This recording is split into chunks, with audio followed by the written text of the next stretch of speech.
ఓం తుం దుర్గాయ నమః. ఓం శ్రీమాత్రే నమః.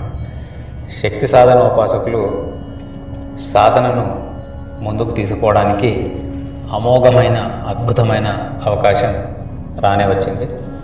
అదే ఈ 3వ తారీఖున జరగబోతున్న చంద్రగ్రహణం. సో చంద్రగ్రహణాన్ని ఉద్దేశించి చాలామంది చాలా రకాలుగా ఏదో ఉల్కా పడుతుంది, చాలా తొందరలు అవుతుంది, చాలా ఇబ్బందులు అవుతుంది అని చెప్పి భయపడడం జరుగుతుంది. అలాంటివన్నీ ఏమీ జరగవు. ఈ చంద్రగ్రహణం ఈ సమయంలో మనం ఏదైతే సాధన చేస్తామో ఆ సాధన అమ్మవారి అయ్యవారి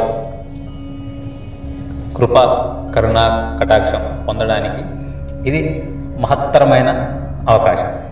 సో మనం ఈ చంద్రగ్రహణ సమయాన్ని దృష్టిలో పెట్టుకొని సాధనను మనం చేయగలిగితే మనకు ఏదైతే మనకు సమస్యలు ఉన్నాయో ఆ సమస్యలను అధిగమించి మనం ఈ గ్రహణ సమయంలో చేసే సాధన ఫలితం చాలా తీవ్రంగా దివ్యంగా ఉంటుంది. మనం మామూలుగా చేసే సాధనతో పోలిస్తే ఈ సాధన విశేష ఫలితాల్ని ఇస్తుంది. కాబట్టి మన శక్తి సాధకులందరూ ఈ చంద్రగ్రహణాన్ని ఉద్దేశించి అందరూ సాధనని చేసి భైరవుడు మరియు వారాహీదేవి కృపకు పాత్రలు అవ్వాలని మనస్ఫూర్తిగా కోరుకుంటున్నాను.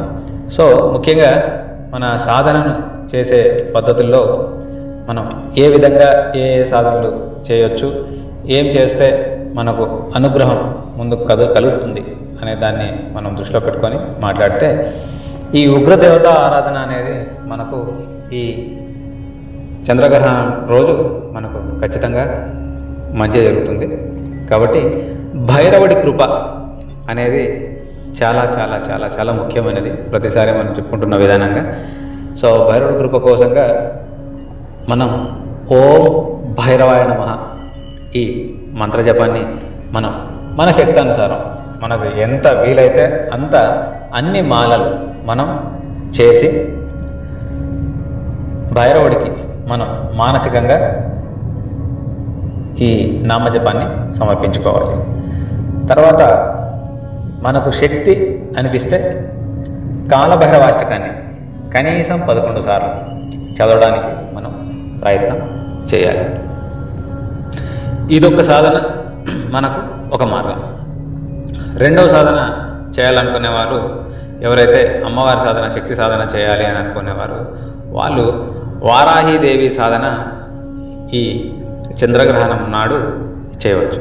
సో దాంట్లో మనం గురుముఖ మనకు ఉపదేశం ఉంటే మనకు వారాహి మూల మంత్రాన్ని మనం మన శక్తానుసారం మనకు చేతనైనంతసేపు మనం అమ్మవారి మూలమంత్రాన్ని మనం జపిస్తూ మాలలు చేయవచ్చు.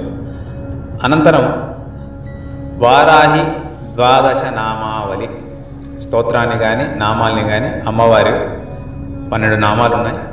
12 నామాలు అమ్మవారికి చదివి అమ్మవారి ప్రీత్యర్థం అమ్మవారికి సమర్పణ చేసుకోవాలి. ఇంతే. దీనికి మించి మనం ఎక్కువ వేరే ఏదో చేయాలి, ఇంకోటి ఏదో చేయాలి, ఇవన్నీ ఏం అవసరం లేదు.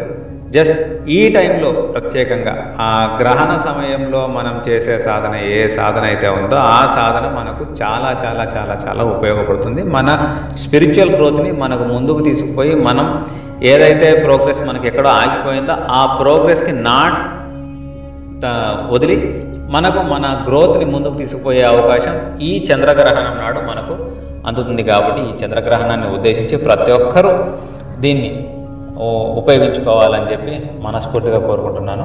సో ఖచ్చితంగా గ్రహణం ముందు పట్టు స్నానము, తర్వాత గ్రహణం తర్వాత విడుపు స్నానం కంపల్సరీ చేయాలి. తర్వాత గ్రహణానికి ముందు గ్రహణానికి తర్వాత కనీసం అంటే 1 గంట నుంచి 2 గంటల సేపు మనం ఆహారం తీసుకోకుండా మనం తగిన జాగ్రత్తలు మనం తీసుకోగలిగితే దివ్యంగా ఉంటుంది. సో ఈ జాగ్రత్తలు ముఖ్యంగా ఎవరికైతే అనారోగ్య సమస్యలు ఉన్నాయో వారంతా ఈ జాగ్రత్తలు తీసుకోవాల్సిన అవసరం ఏమీ లేదు. వాళ్ళు చేయగలిగినంత వాళ్ళ అమ్మవారి అయ్యవారి ఆరాధన చేసుకుంటే సరిపోతుంది. కాబట్టి వీటిని దృష్టిలో పెట్టుకొని ఇవన్నీ చేయడానికి ప్రయత్నం చేయండి. చేస్తూ అమ్మవారి ఫలితాన్ని మీకు పరిపూర్ణంగా అందాలని చెప్పి ఆ భైరవుని కోరుకుంటూ, మీకు ఆ భైరవుడి కృప ఖచ్చితంగా కలిగి అమ్మవారి ఆశీస్సులు మీకు దక్కాలని చెప్పి మనస్ఫూర్తిగా కోరుకుంటూ ఉన్నాను.